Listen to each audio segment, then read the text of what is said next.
I see you as a very unique source for a couple of reasons, because I see you as someone who has experience with obviously whistleblowing and what's going on with our CIA and the military, but also a real inside side view of what it's like to be incarcerated in this country and see from inside what the criminal justice system is here. Yeah. And I can't help but see parallels between when you talk about like torture that we do to people across the globe.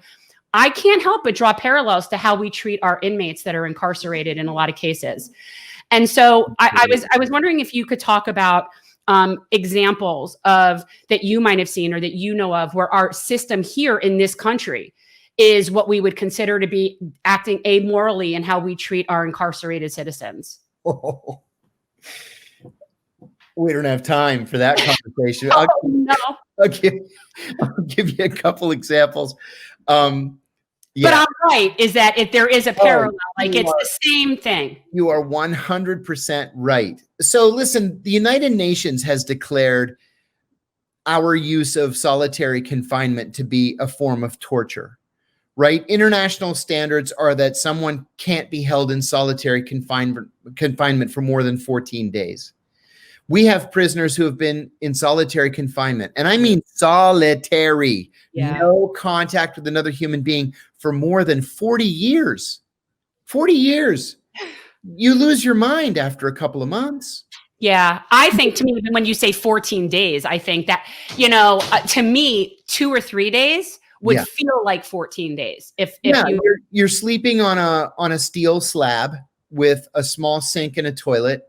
Your room is 6 by 10 feet, and all you can do is walk in circles. They say that you are allowed 1 hour of exercise every day, that it's 23 hours of solitary. That's nonsense. What that 1 hour of exercise is, that there's a steel door at the back of your cell, and it leads out into a cage that's another 6 by 10 feet. And so you can walk in a little circle outside for 1 hour. And that's it. It's still solitary.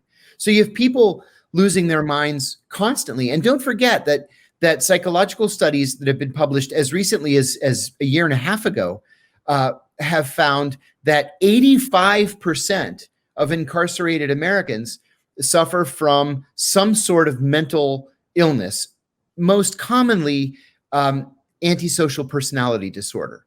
So you're already kind of on the edge.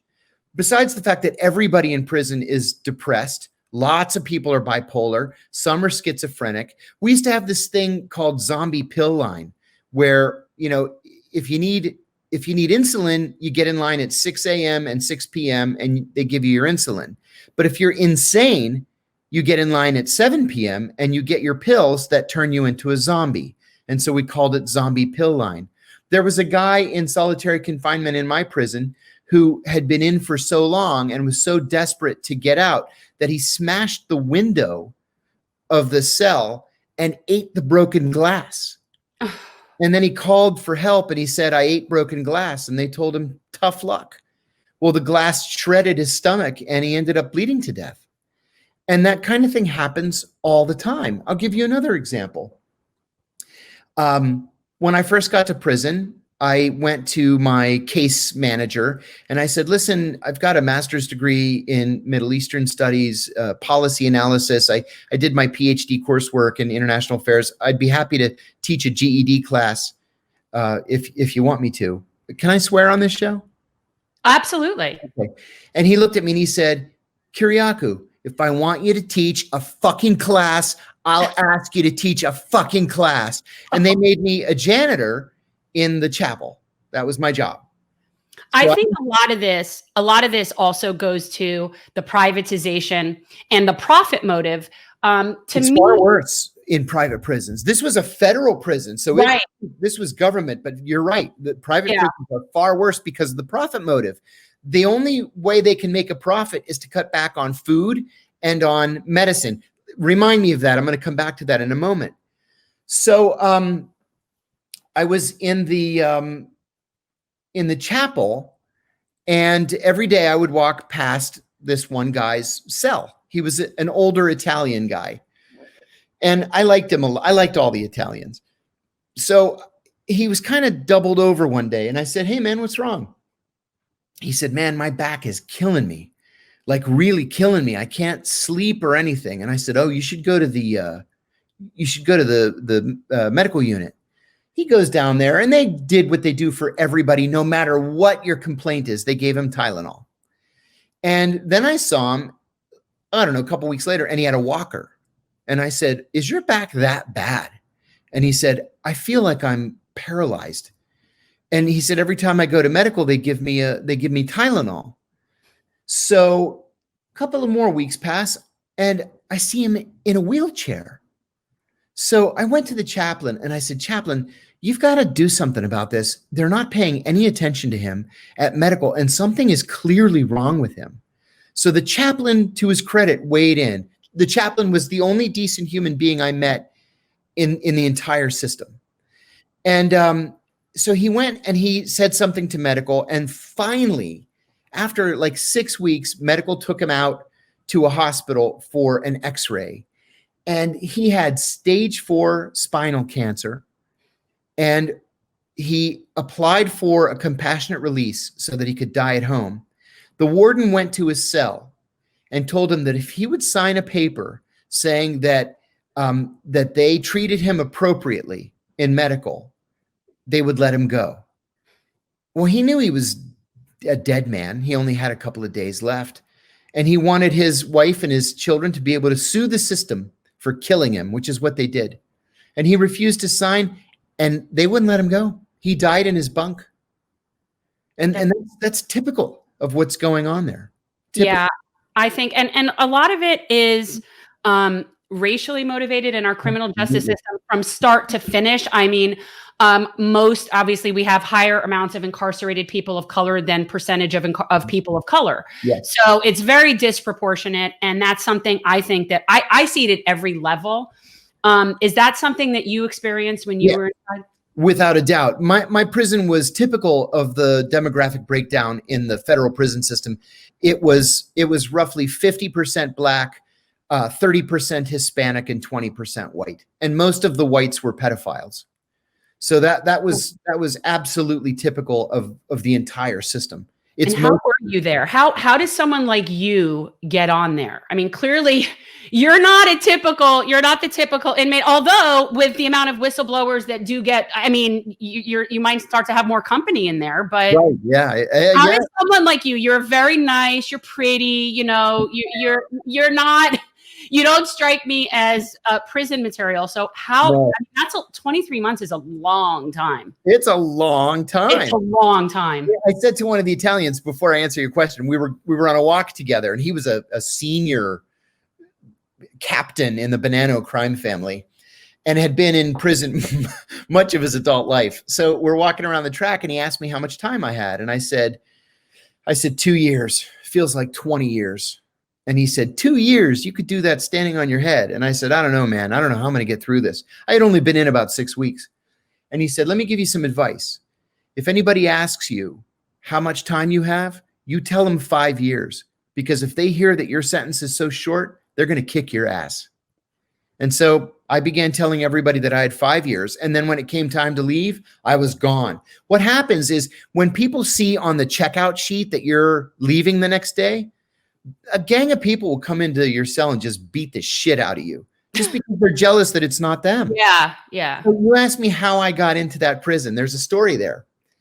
So when I agreed to take the plea and was sentenced, my lawyers asked the judge if she would send me to a minimum security work camp. Well, minimum security camps are always across the street from a higher security prison, because when there's a riot, it's the campers who then go across the street to the main prison, and they do the cooking and the laundry and the sweeping and scrubbing the floors and stuff like that. So the judge asked the prosecutors, any objection? They said, no objection. Well, the thing about the camp is there are no bars on the windows. The doors are unlocked. There are no fences. You're free to come and go as you please. You're on your honor not to abscond. And frankly, most of the prisoners work in town at the local college, you know, as janitors or whatever. So it's like a work release, like you get day time. Yeah, you sleep in the prison, but you work outside. Okay. So the prosecution had no objection, and she said, you know, so ordered. So I go Prison is the oddest thing. You just drive up to the prison and knock on the door and turn yourself in. So that's what I did. A documentary film crew, one of my lawyers, and my cousin and his son all drove me up there. And I went to the camp, and they said, you have to go across the street to the main prison first and check in and then come back over here. And I said, okay. So I went over to the prison and said, I'm John Kiriakou. I'm here to turn myself in. And they put me through the metal detector and frisked me. And then the cop starts to lead me around to the back of the prison. And I said, no. I said, I'm supposed to be over here at the camp. And he laughed at me and he said, not according to my paperwork, you're not. And I told myself, take it easy. There's nothing you can do. If you raise a fuss, they're going to put you in solitary. So I didn't say a word. It took me 5 days before I got access to a telephone. And I called my lawyer, one of my 11 lawyers, the one who I liked and trusted the most. And I said, hey, they put me in the actual prison with the mafia dons and the drug kingpins and the perverts. I said, what do I do? And he said, oh my gosh, well, we could file a motion, but it'll be 2 years before we get a court hearing. You'll be home by then. He said, I'm sorry, buddy, you're going to have to tough it out. And so I decided, you know what? You're trained for this. You've lived in far worse places than this, far more dangerous places than this. I said, I'm going to fall back on my CIA training, and I'm going to make sure that I remain at the top of the heap. I actually wrote a book about it that won one of the country's most prestigious literary awards. It's called Doing Time Like a Spy, How the CIA Taught Me to Survive and Thrive in Prison. And I use these 20 life lessons that the CIA taught us in training to make sure that I was safe and I was at the top of the social heap and nobody messed with me. And I'll tell you, in 23 months, nobody messed with me. So getting out, when you come out of there, I mean, now you have obviously a felony on your record, which is a big deal, especially for someone who's coming from an academic and professional background. That's not the kind of thing that you normally would have to deal with. So what do you do with that? Oh, that's a really great question. And it was a very difficult thing. You know, people don't realize that when you have a felony, there's no such thing as having paid your debt to society. You're always a felon. You can't vote. You can't hold a professional license. Like how that has anything to do with professional licenses, I have no idea. You can't ever own a gun again. I don't know what it has to do with voting, to be honest. I never understood the connection. Nor did I, although I had kind of a good experience with that. I can tell you about it in a minute. But you get out, they didn't put me in, but they assigned me to a halfway house. I so angered the warden by writing a blog and smuggling it out of prison that I didn't get any halfway house time, not a single day. I had to do my entire sentence, not a single day off. So they assigned me to this halfway house called Hope Village, which has since been closed. We used to call it either Hopeless Village or Abandon All Hope Village. 140 men. They had one job posted on the job board, and it was to work at a car wash for 140 men. So you get out and they say, you have 90 days to find a job. And if you can't, you go back in for the next 7 months. And you can't find a job because how can you possibly find a job? You're a felon. How are you going to find a job? So I was lucky. I was luckier than the other 139 guys in there because I was kind of famous. And so I had a think tank, a progressive think tank that reached out to me and said, we can't pay you much. We can only pay you minimum wage, but it's a job. So I took that. And then after 6 months, I had to raise the money for my own salary. So I was doing like GoFundMe and all this silly stuff just to make minimum wage. Well, minimum wage didn't put food on my table, you know? And so I sort of bounced around from job to job. I ended up getting a job as a radio host, which was a good fit for me and gave me the best health insurance I ever had in my life. But it wasn't enough money to really make a living. And then finally my wife said, screw this, I'm out of here. And she took off. So, here I am. I'm in my mid 50s, and I had to start all over again. What really saved me, and this is unique to me, this is not, I'm far luckier than any other felon, far luckier, is that I'm a national hero in Greece. When I first got in trouble, the Greek ambassador approached me and he said, "What can we do to be helpful?" And I said, "You could give me Greek citizenship." And he did. So here I'm this guy, the Greeks are fascinated by the CIA. They always have been. So here's this Greek-American CIA guy who made good and blew the whistle and took it on the chin because he wanted to do the right thing and tell the truth. And so the Greek government hired me to write a new whistleblower protection law for them. So I went to Greece 5 times in 2015. We came up with the whistleblower protection law, and we presented it to the European Parliament in Brussels. So I testified twice in Brussels before the Parliament, and they passed it into law. And then the Greek Parliament passed it into law. And now it's the law of the land for the entire European Union. Well, this was covered in the news in Greece. Oh, here's John Kiriakou again. I'll tell you a funny story. I arrived at the airport, and I hadn't shaven, and my hair was like this because I was flying coach. And I get off, and I come out of the doors from customs, and there are all these camera crews with their cameras, right? And I turn to look to see, oh, there must have been somebody famous on my plane. And then they run up to me, and I actually started to laugh. Like you were like, what is this? Yeah, I look terrible. And why would you guys want to talk to me? Well, they wanted to talk about this whistleblower protection law because there was a big scandal. A whistleblower blew the whistle on the Minister of Defense. He had taken bribes from Siemens, and it was the first time that the law was actually being used in court. So after that, I got so much press coverage from that a consortium of Greece's 4 wealthiest families put together a private equity fund, like a hedge fund, and they asked me to run it.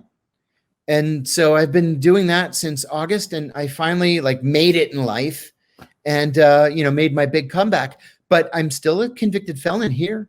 Yeah. I still get You're Greek. It's a good thing you're Greek, huh? It's a good thing I'm Greek, because if I wasn't Greek, I'd still be making minimum wage someplace. Right. So the Greeks, they saved you. Yeah, they did. They saved me.